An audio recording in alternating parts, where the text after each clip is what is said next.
First of all, thank you for joining this webinar. My name is Nyam. Some of you might already know me. I'm part of the customer success team. So today's topic is groups. It's about the groups. I created this project in advance, and as you all know, it all starts with the data, with the structured data. For that, I created some sample data. So I created this collection and imported these two data sets about hotels. Yeah, as you can see here, we have several information like where the hotel is located, the name, the type of hotel, the structure. The data is really well structured, and there is a lot of information. Here we already have one value with actually several values listed with a pipe, but for the system right now it's one value, so the actual value is already in the output that can be used in the text. But in other cases, here we just have the information that the data is providing, for example, like a spa, sauna, so it just says yes for those options. Okay, and of course here with the other hotel data set, the data can differ, less values or different values, of course. Okay, let's go to the composer. Here I created these two statements. The first one is about the rooms, how well they are equipped, what they can offer. And the second statement is about the spots and the activities the hotel's offering. So we have here and here two variables that come from the data that can differ for each hotel.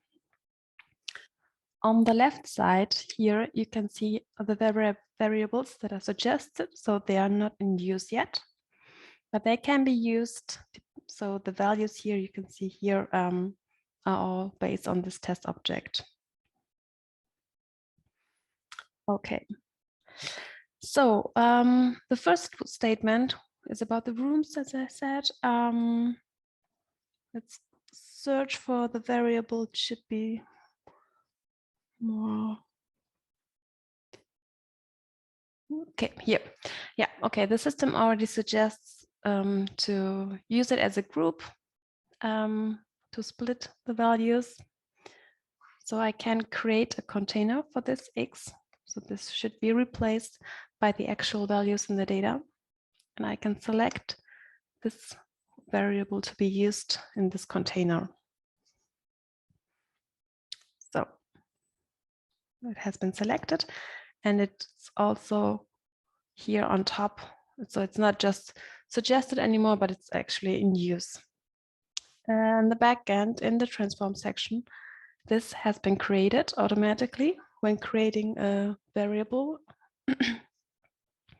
So here we have the data node where we can see where this information comes from and what the system suggests you as a type. So it already detects. It could be a list. You could use a delimiter the pipe. So the actual value which was one text was split by the pipe. So you have several elements, several values within this one list. You can see them here. And attached, of course, the variable to use the value in the right section in the container.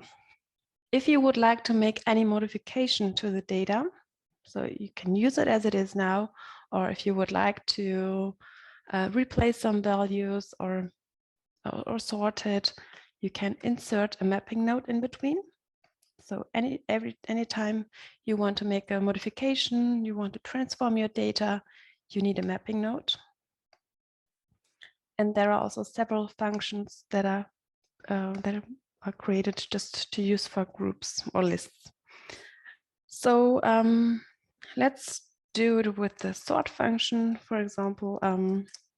So if you have numeric values, that might make more sense of, for example, if you have sizes, if you have information about size and you want to have the smallest and the biggest size, you can define the range.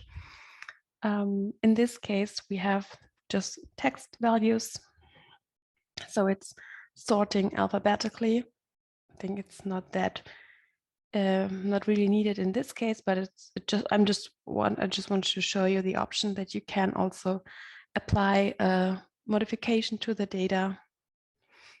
And in this case, you need to also add the group node in between to have the options in the container. So you either you directly use the value from the data, or you can make any modifications by using those mapping nodes. Okay, let's go to the right part.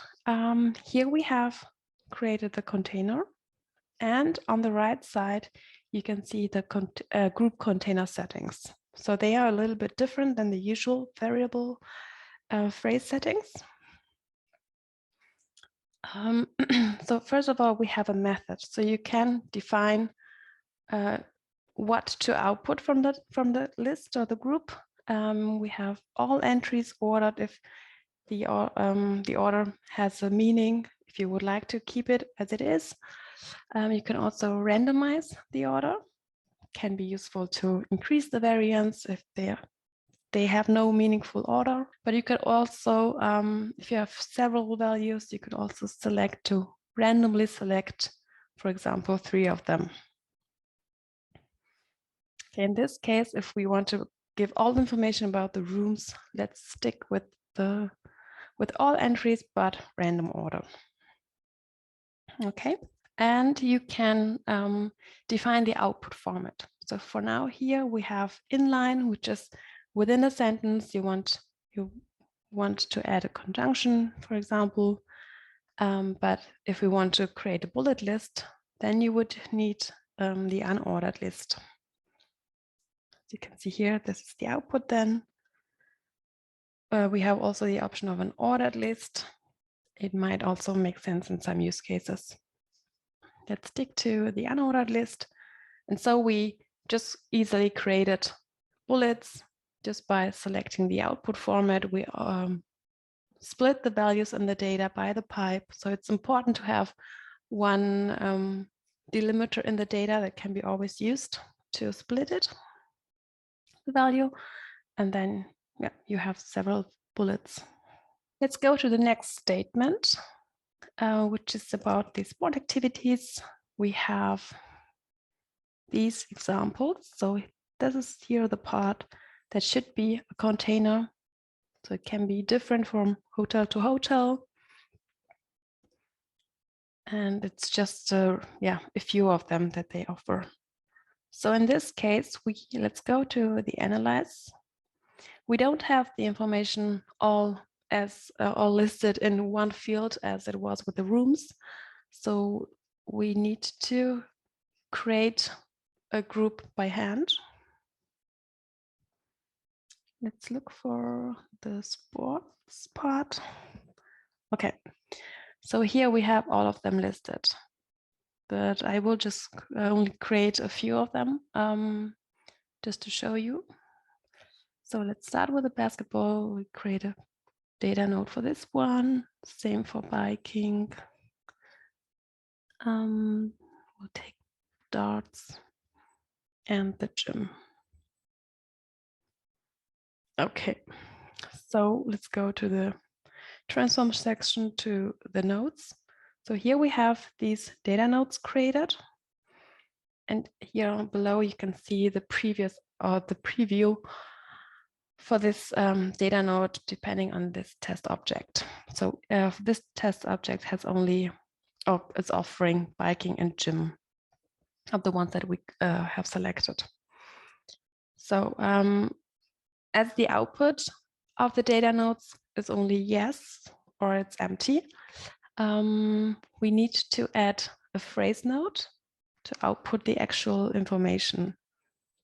So we can connect the truth port with a phrase node to activate it. The truth port is checking if there is a value. As we know, in our use case now, it's just filled if it's providing this option. So we can say if there is a value, then we know it is true. and we can add the phrase that we would like to have in the text. So it can be longer, it could also add longer phrases. In this case, we just want to output the sport activity, so it's just one word. Let's do it for all of them.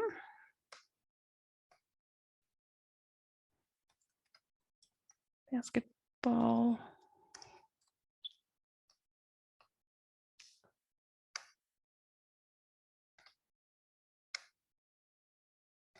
So I'm just created only a few, as it might be a little bit boring to watch me creating these structures again and again. So, and the gym. Okay, now we have these single phrase nodes that are all connected to the data node. So if there's a value in the data, this phrase node is activated. So these two have no data, and that's why these are also not true in comparison to these two ones where we have the output like biking and gym.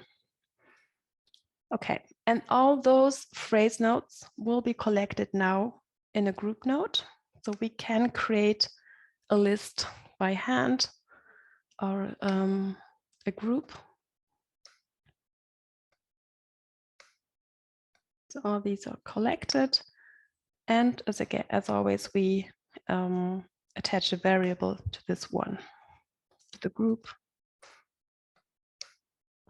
and say it's just sports.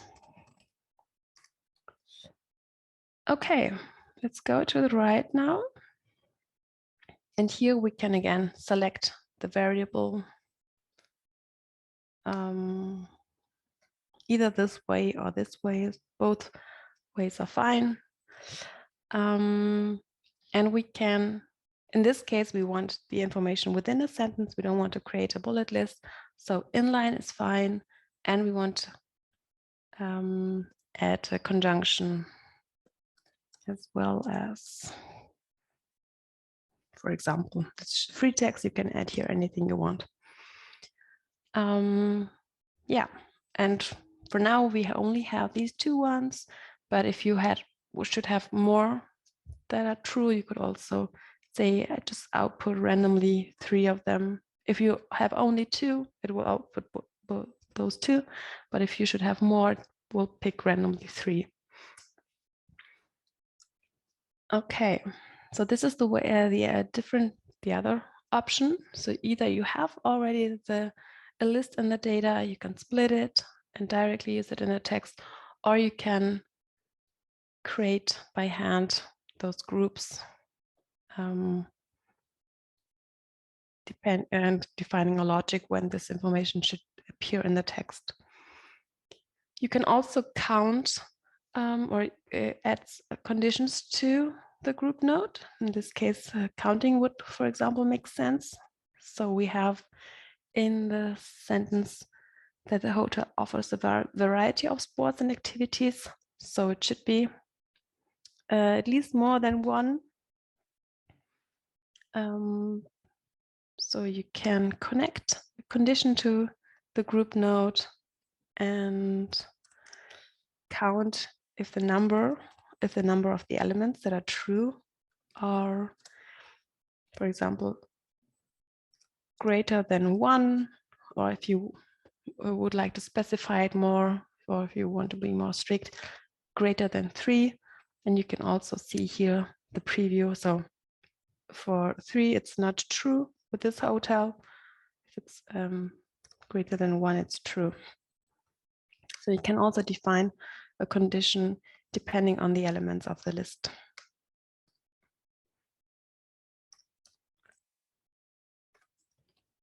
Sport activities. Okay, and you can select the trigger variable on the statement level. So this statement should only appear if you have at least, what did we say? At least, yeah, at least two elements in that list. Okay, so these are the 2 different approaches: creating using data from from the, using the lists from the data, splitting, the delimiter can be also anything else, a comma or any other symbol. Just should be always, it should be consistent. You can apply any modifications to the data, and you can also, if you don't have the direct value in the text, you can derive it, connect it with phrase nodes with the actual output, and put them all together in one group. Good. So that's it for the group nodes. You can easily create those bullet nodes. You can output them within a text. There are several methods. You can add a conjunction. So there are many more possibilities when it comes to group containers, or different at least. Talking about the mapping nodes and the different functions, you can look them up here in the reference. In the function library, where we have listed all possible functions that you can use in the transform part. And just as a hint, all those using that are created for lists, so you can see it here, count where you enter the list, count unique list. So all these values or contains, those functions can be used for lists. So it might be a little bit just like a small hint to use to find the right function for you for when using a list. So you can also output first. If we, for example, go here, say you want to show a range like first one or first two, can be also the last one. So if they have a meaning, if you have a range for sizes, you are very flexible in using them in the right section then. Okay, so this was a rather shorter webinar than the usual ones, but that's what I wanted to show you when using groups, the benefits, how easy it can be to create those bullet lists, or in general using those bullet lists, and also the modifications that you can do to your data.